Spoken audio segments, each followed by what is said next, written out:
ole hei voin hi October ni som ni sang ni som pariat ania ke ni chung te lul hian lalpa zara thil ro pui tak mai kan sang ve hei rotang pass vur rama kan ngai tu phak ngai lo kan thlen phak ve na tura kan ngai lo lalpan min mu tir ve ni a khongai rong bol na wang hian kan thlen phak lo tur ram te kan thleng ve tlat zel mai a he chung ko kimin kan fa te nen vur tlang ram te kan chuan ve tarin mai lalpa awang hian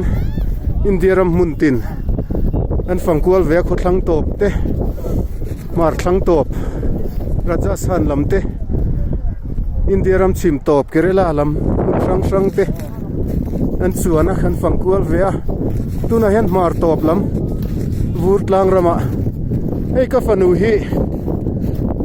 helai rotang pa sakal tur chanin an mani kashmiri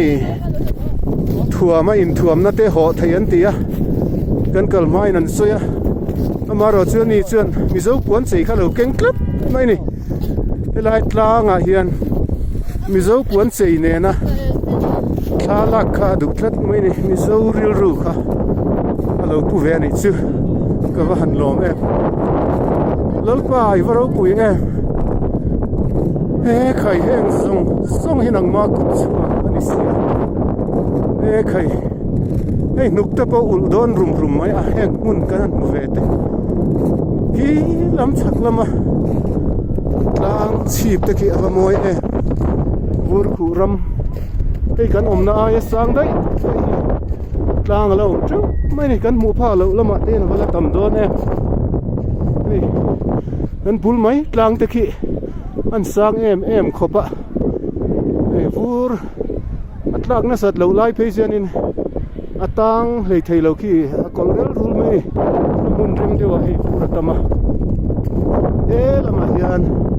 amar lama hian nilawa chim lama hian vur atam dewa khu lam khu kho thlang lama ni a ei tourist